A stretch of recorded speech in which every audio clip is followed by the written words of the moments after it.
By the time the grounds were safe for further assessment, 2 more days had passed. Now just 12 days till opening.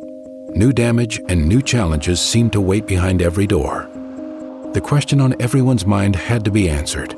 Will this be the first year ever in 100 that the Calgary Stampede is canceled? And all options, on park, off park. We'll do what we have to bring it together. The key to success of opening the Stampede is going to be our capacity to be flexible. All right, today we officially announce that we are having a show. Come hell or high water, we're going to get this damn thing done. When that media conference goes off tomorrow, that is a signal to the world we're in business. Let's energize the city, and tomorrow's our kickoff day. Our job is to move forward, to go forward as Calgarians have always shown, as the Stampede has shown. So we are optimistic that we can be a beacon of light at the end of this rather tragic circumstance here in the city and in Southern Alberta. With days ticking by and so much work ahead, the promise was made to a weather-worn city that the Stampede would go ahead. Now the question on everyone's mind became, how? So we got to get our site operational from a physical standpoint, getting the water out, getting the buildings brought back online. We've got people who have to come to work. Some of their buildings are flooded. You treat it like a disaster site, which is what it is, and you start prioritizing. So you can't do anything unless you have the essential services. You have to have power, you have to have plumbing, you have to have laborers and heavy equipment to move things. At the heart of the Stampede are the rodeo ground, racetrack, and evening performance stage. These venues host 20,000 ticket holders a day for the 10 days of the Stampede. Without them, there really is no Stampede. People have bought tickets and intend to come down in 12 days. It's about getting the grandstand in the infield. Number one, it's the biggest damage.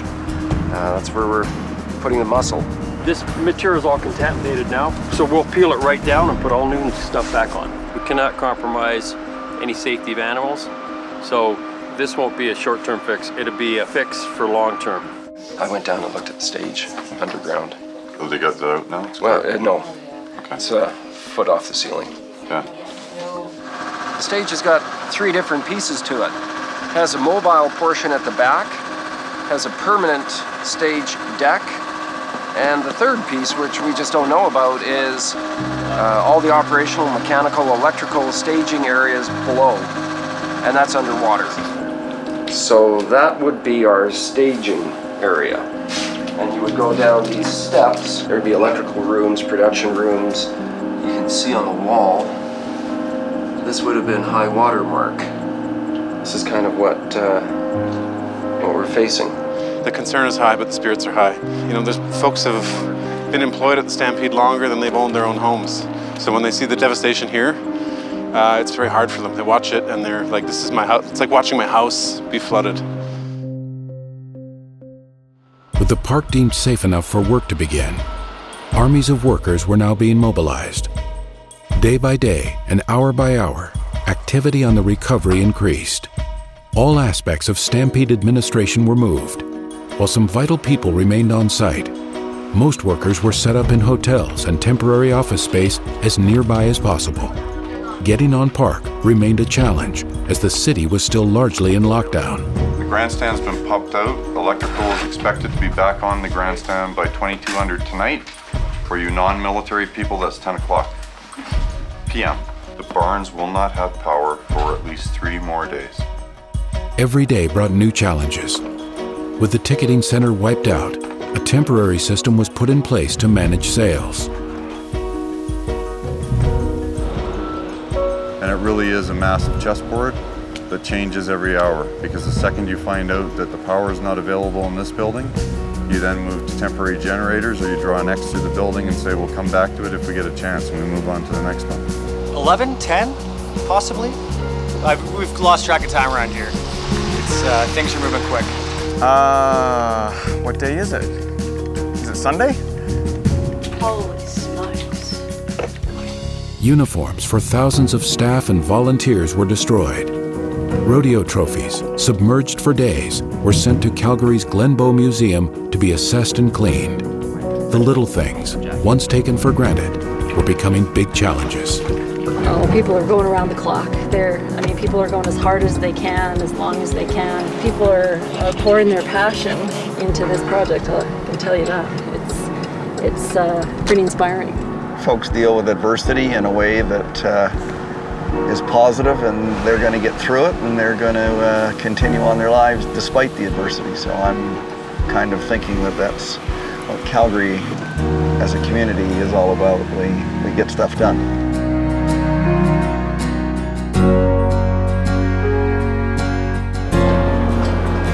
By now, the cleanup effort was non-stop, 24 hours a day. The water had dried up, and the mud was slowly turning to dust and diesel smoke. One of the other really cool things that's happened is the support we've got from people from all over North America saying, how can we help? And so there is equipment coming here from all over the place, including temporary admin trailers, bunk houses. We're from Minnesota. We've actually got members of our team that have been from Florida, from Connecticut. We've got Chicago, Kansas City.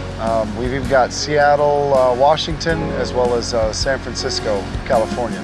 We started out the week with 350, 300, and now we're up to 500, 550 for lunch and supper.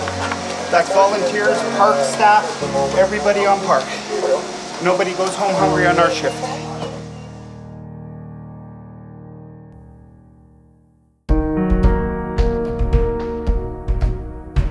With an army of workers on site, the cleanup became a rebuild. Trucks, backhoes, and construction workers descended on the park. In any given year, the Stampede has 300 employees and over 2,300 volunteers. So organizing people and coordinating efforts comes somewhat naturally. But this year was different. More crews than ever were on park. Crews cleaning, crews building, crews preparing food. And now the crews involved in setting up the midway and rodeo events needed to get started too.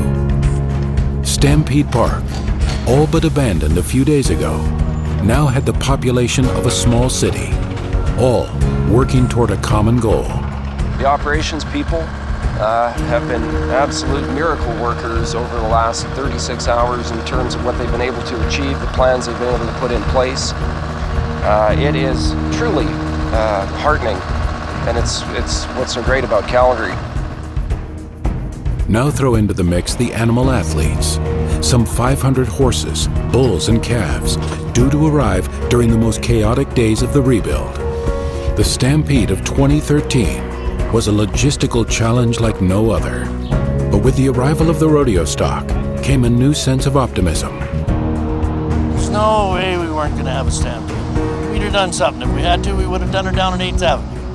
Right? Without a doubt. Oh, you betcha. There is no question about it. Oh, absolutely positive. We'll be ready. The crews have done a great job. It's been miraculous. Even if we have to work 24/7. Yeah, we're going to have a Stampede. I think everybody's going to get together and pull it off. I don't think anybody on park thought it wasn't going to happen. One question did remain. With so many people's lives turned upside down, was the community ready for a celebration?